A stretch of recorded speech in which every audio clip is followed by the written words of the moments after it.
Hello, hello, hello. So we are in week 3 of Bachelor in Paradise, and the last time we spoke, there were some interesting things going on. First off, I want to welcome new subscribers. So happy to have you with us and join us in this fun and funny at times discussion about Bachelor in Paradise.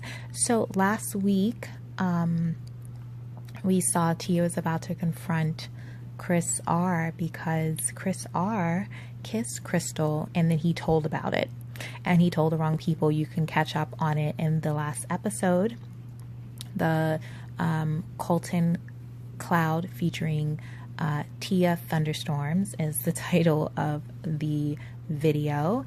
And so Tia is on a mission. She confronts Chris R to have a conversation with him, and she's speaking with him, and she's just like, then I guess she decides like, hey, you can just date whomever you want, blah blah blah.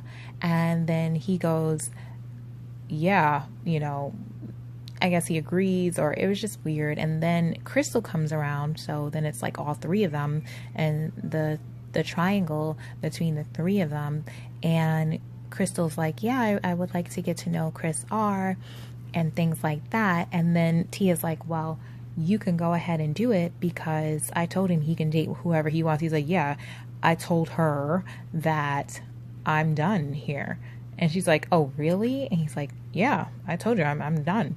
So basically he tried to turn it around and make it seem like he made up his mind prior to her, or that he was okay with it because he had already told her that he wanted to date other people. So the way he did that was in order for him to save face in front of Krystal, who has a huge interest in Chris R.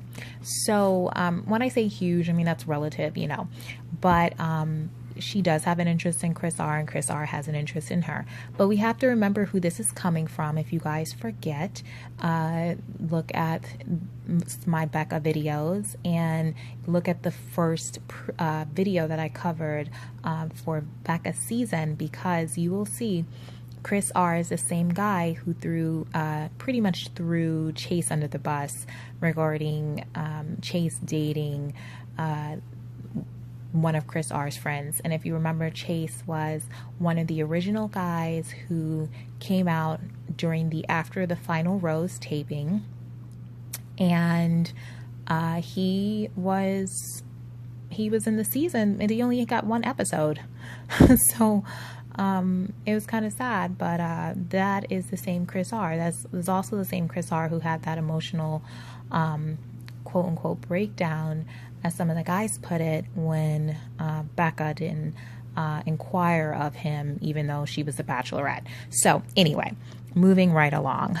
After that, Colton and Tia, they're like, we're on the same page 90% of the time.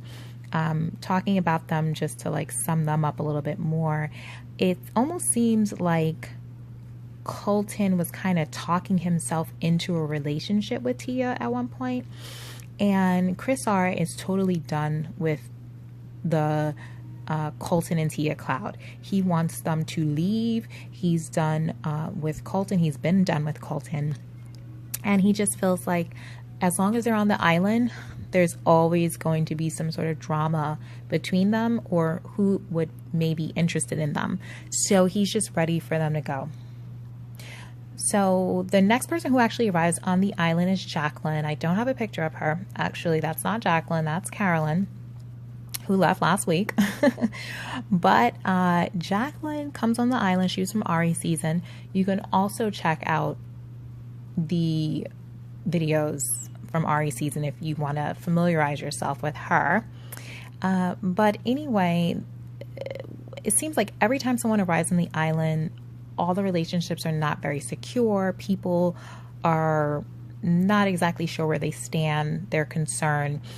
Bibby starts feeding Carolyn some, I don't know, lies maybe, I don't know, into her head that John is really into her. But I believe that's what it was. But as we can see, there is really the triangle between John, Jubilee, and Carolyn. Jubilee is like pulling out all the stops in terms of John being interested in her. And Carolyn, you know, I think she's kind of like playing it cool. But in the end, Jubilee is very secure in what happens. I'm just going to jump ahead to let you know that in the end, even though Carolyn, you know, like John, Jubilee thinks that Carolyn is going home, and she does. In the end, Carolyn does go home this week. So I actually kind of jumped ahead and mentioned her picture, but she's not going to be here after this week. So now that we've rested that, we can move on to some of the other couples. So back to Krystal and Chris R. They're definitely hitting it off, and Chris R gives Krystal a surprise. So, you know, to be honest, I don't remember what that moment was, but it was special between them, and they seem to really be hitting it off. Some of the other relationships that are going on is Erin and Angela. Erin and I definitely agree that we like Chris Harrison's shirt that week. Jordan's outfit was kind of a hoot. It was like kind of funny with all of the different florals. And the funny part is that he actually had an identical outfit in blue, he says. So, so that's really funny. So we also see some other relationships developing.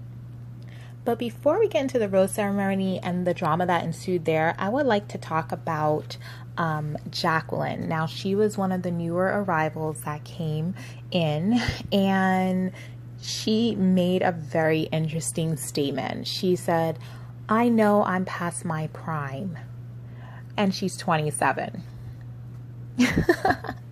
I thought that was so funny. Now, again, people age, or for the first time, people age differently. So, you know, she should definitely speak for herself. I don't know if she has a bunch of lines on her face, if she eats a bunch of junk, if she's mentally stagnant, if she's slow, you know, physically. I don't know why she said that, but it's not true.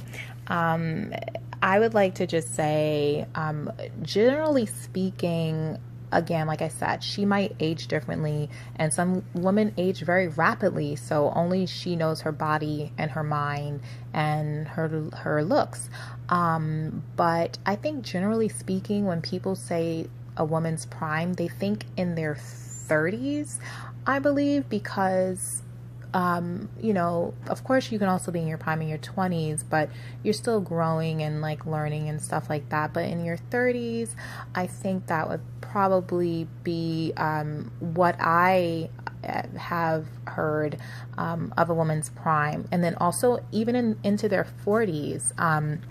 But I would say, and then some women are lucky to still be in their prime in their 50s and even beyond. But I would say that is generally what people are talking about in their 30s, and then maybe also into their 40s and even potentially into their 50s. It just depends on how a woman ages.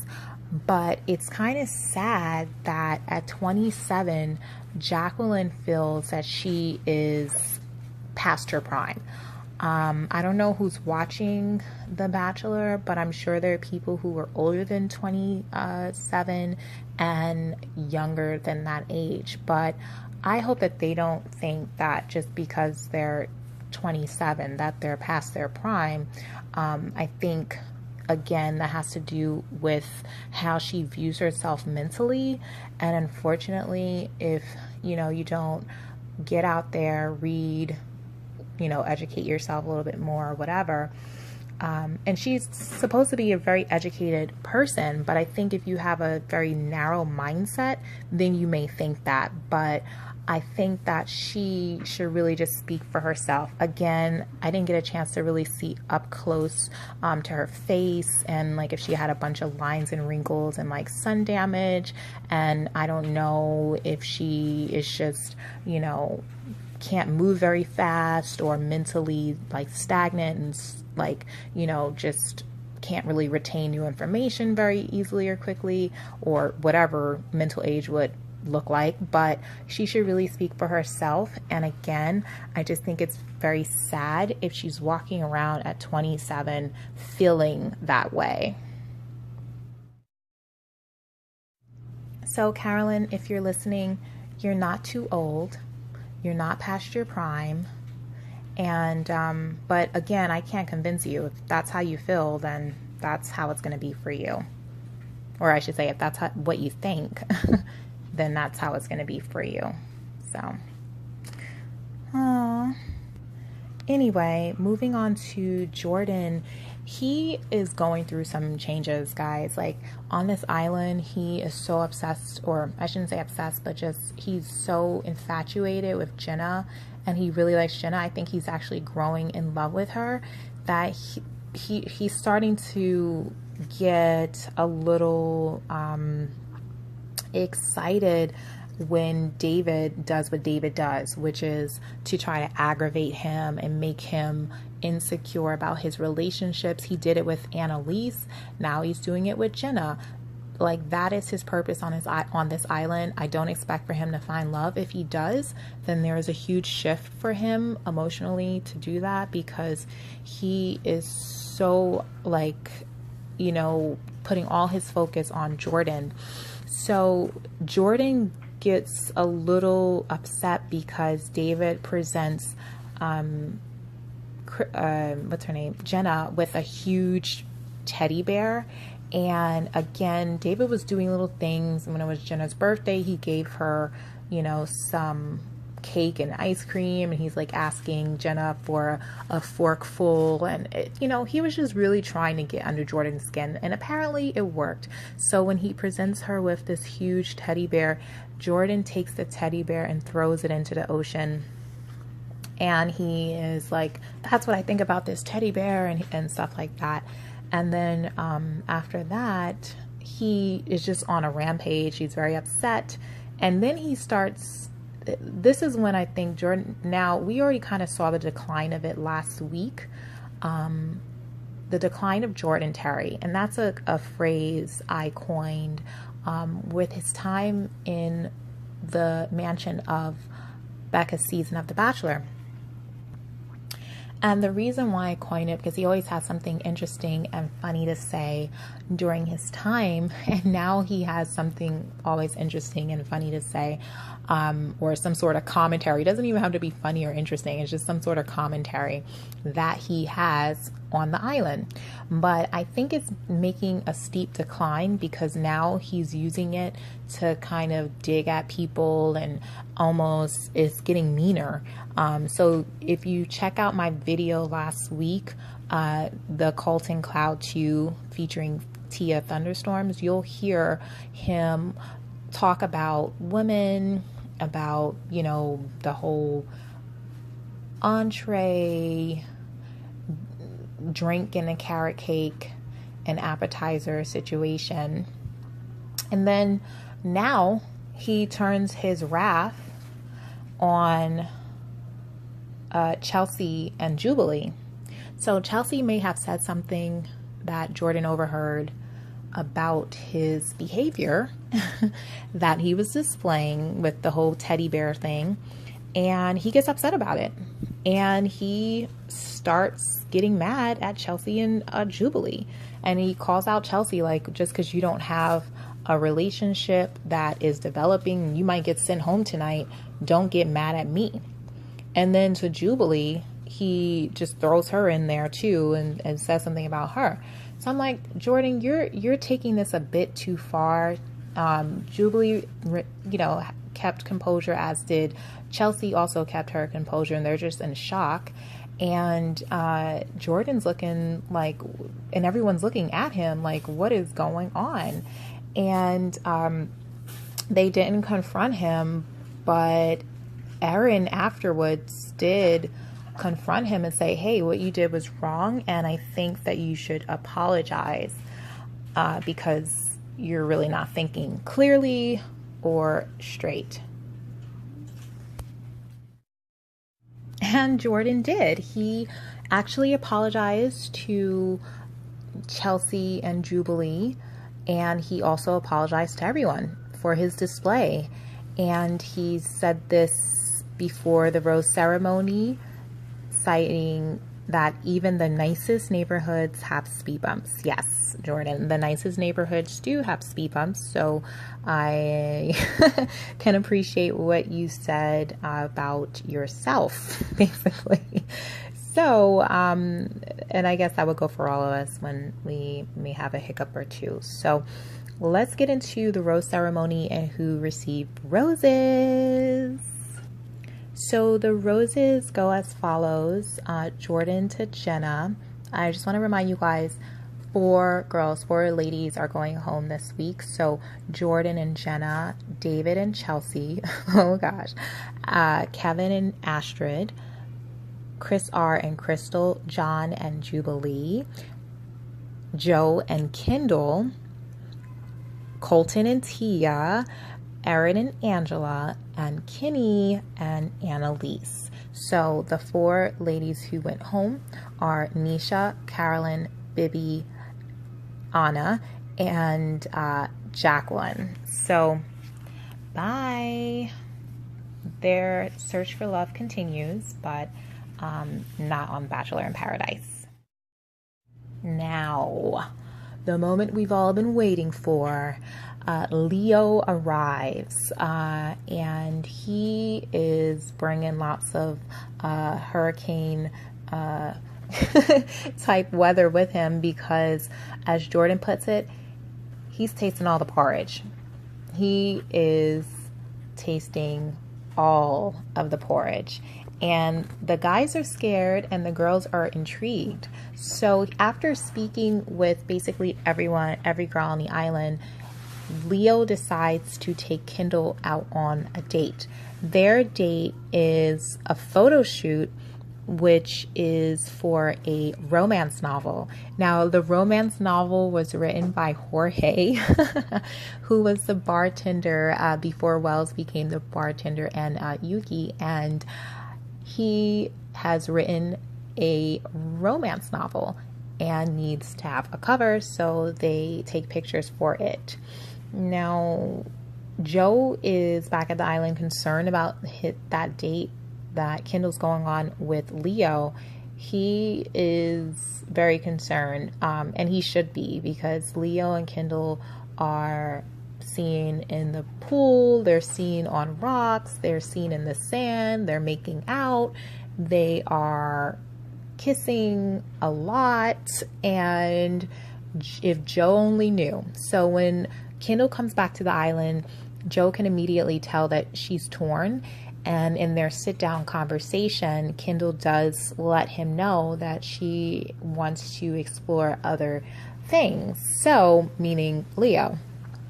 And Jordan's like, man, he's tasting all the porridge, because Leo, you know, he's putting Kenny's kissing like 3 girls to shame, because he's definitely going about it, speaking with all the women, kissing all the women, and all of that stuff. So Joe is going on and talking about how they dated for 2 weeks, and then all of a sudden Leo comes and is like, she doesn't, you know anything, and about, you know, she doesn't have the same feelings anymore with him.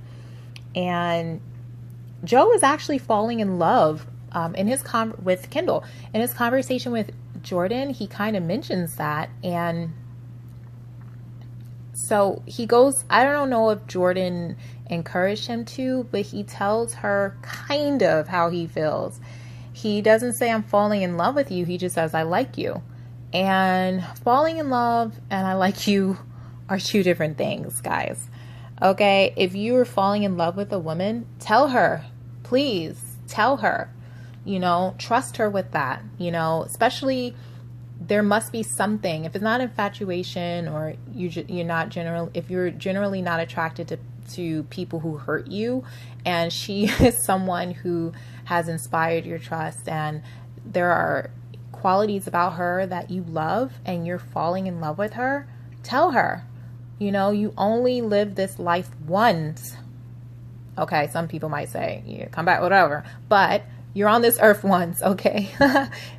Tell her, please. You know, don't bottle up those feelings inside while some other guy is stepping on your territory. And I say that in the most loving, non-possessive like way.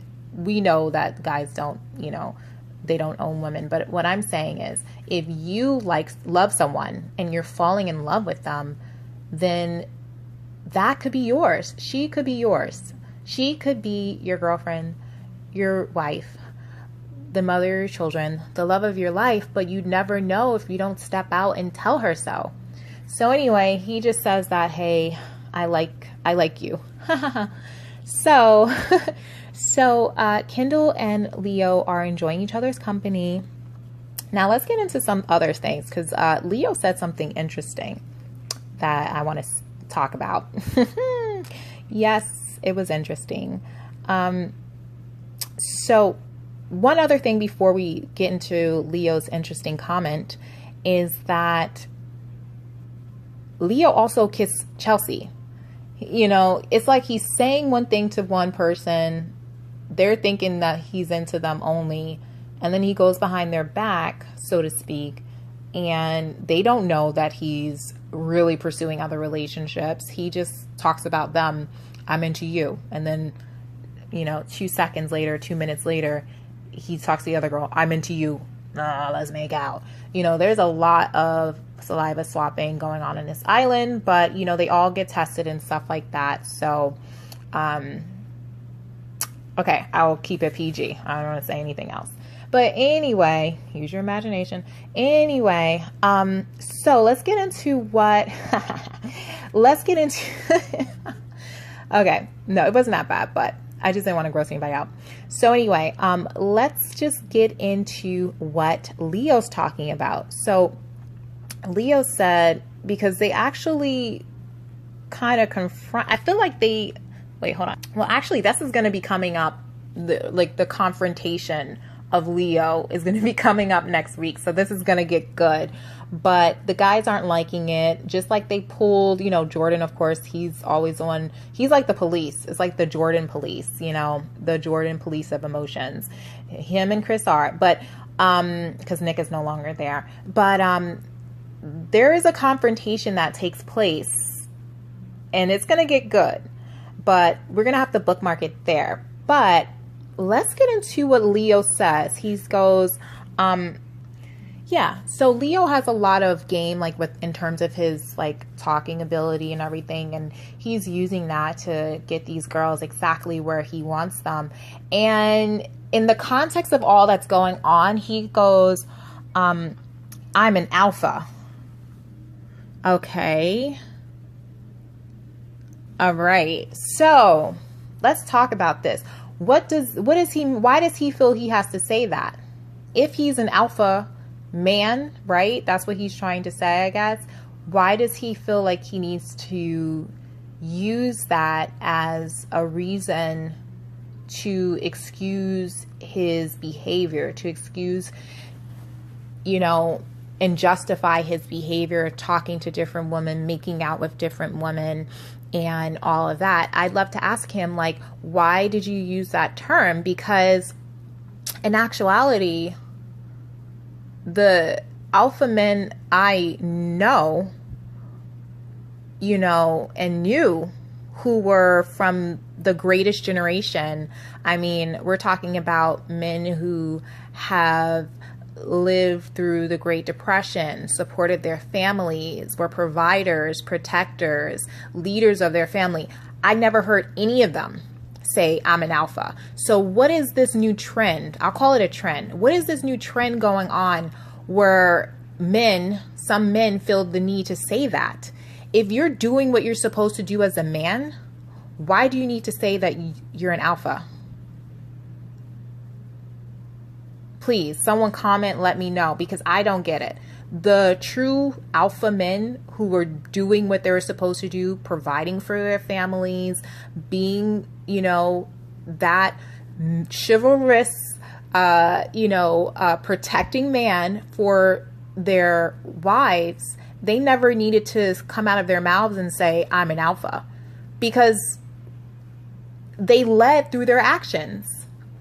To me, it sounds like Leo thinks an alpha man is someone who has plenty of ladies and who can have good game with the ladies and basically string the ladies along and take advantage of their emotions.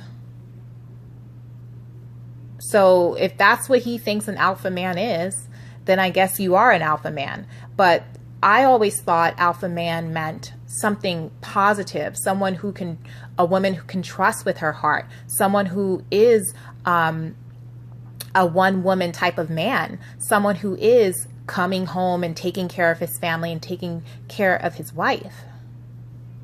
So maybe I was thinking different. What is an alpha man to you?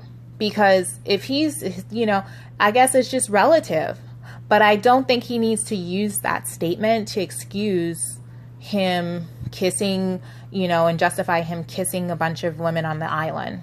Just say, I am exploring my options, but don't say it's because you're an alpha.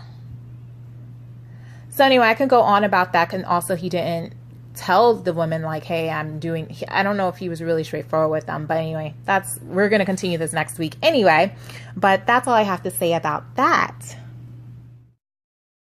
I really didn't mean for this to be a long, like this is really becoming like an analysis of The Bachelor in Paradise. I don't think recap and review really serves like this justice, because we really kind of go in like here and talk about little things and stuff, and it's fun, and that's why I do it. So I'm glad you're listening, watching, liking, and enjoying.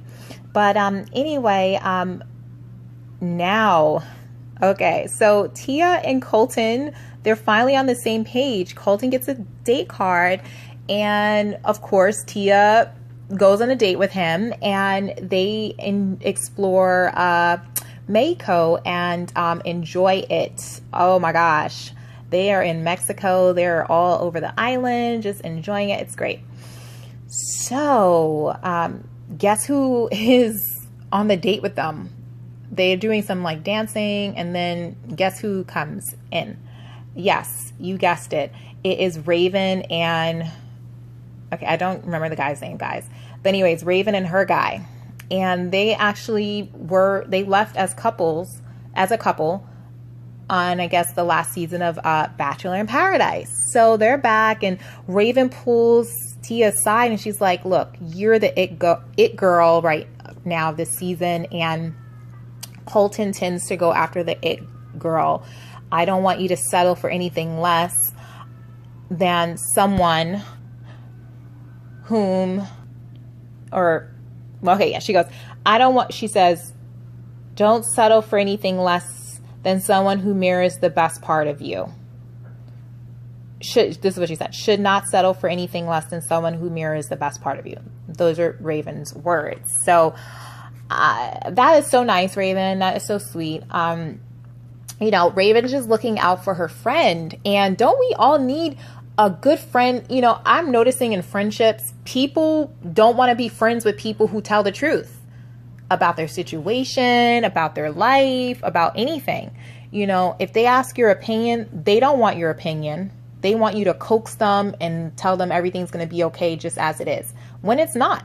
And I'm noticing friends, some people just don't want real friends. They don't want that friend who's going to tell the truth in love and say, hey, you know, you're this, or hey, you're acting like this, or you're doing that. They just want people to okie doke them so they can be okay with coasting and being mediocre. That's what I'm finding about friendships nowadays. But anyway, I don't want to go on a tangent about that.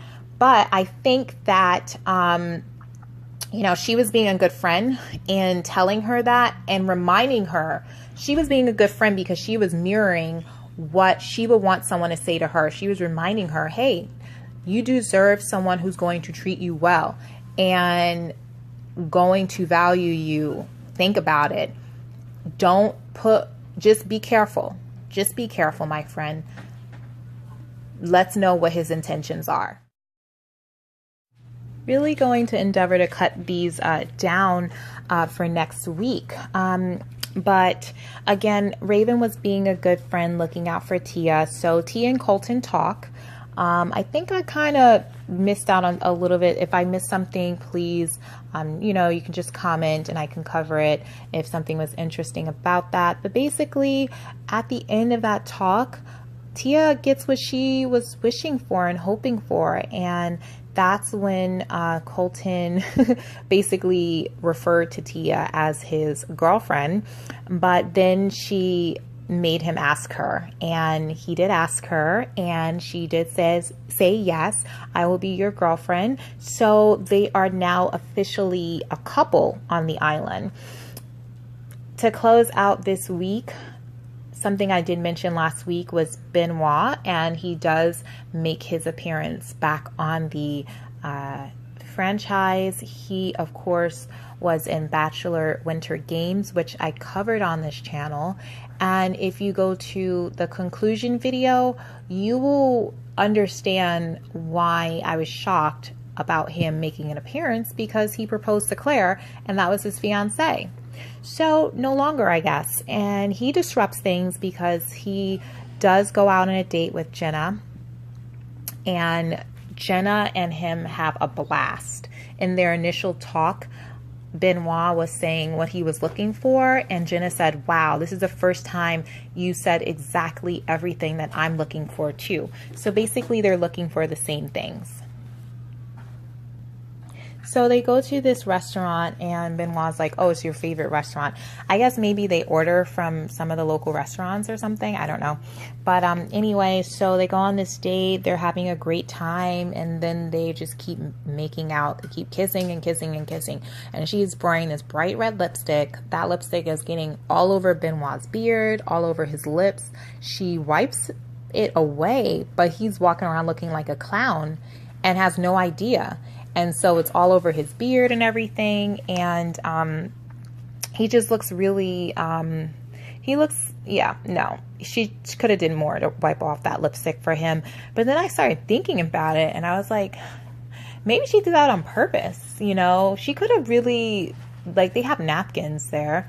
She could have told him, oh, you need to wipe it off more. You need to wipe it off more. And they could have took a napkin. But she kind of like just did it a little bit, and then that was it. So when they got back to the island, he still had all like this lipstick. It didn't look like she really helped him at all. And of course, Jordan is there and is waiting. He was waiting by the pool for them to come back. It was really funny. And he was waiting up, almost like the dad waiting up, like, where have you been past your curfew, but he was waiting for them. And Jordan sees Benoit, and I guess, he did see the lipstick. So part of me wonders if Jenna did that on purpose so that Jordan knows, like, he has competition and to shape up. But he didn't need too long to know that, because he knew he had acted kind of foolish prior. So he put a big heart in sand. He drew a big heart in the sand and the words, I'm sorry. And so now Jenna has so much more to think about. On the one hand, she really, really likes Jordan. They had that instant connection. They're almost like Barbie and Ken. And they really liked each other. But then on the other hand, Jordan started acting a little out of character, or it's just because, and he explained it to her when he apologized. He said, you just make me feel just differently. So all of these like insecurities and stuff are coming out. But then here comes Benoit, someone who said that he's looking for exactly what she's looking for, maybe a little bit more mature than Jordan and more in touch with how to manage his emotions. So we'll see who Jenna chooses. And we'll also see how Hurricane Leo continues to shake things up, if he continues to taste all the porridge. and if he ever decides on which bowl to eat from. And we'll also see some of the other exciting things that take place. So thanks for subscribing, listening, and watching. And please comment, like, and share, and replay. And I'll speak to you soon. Bye.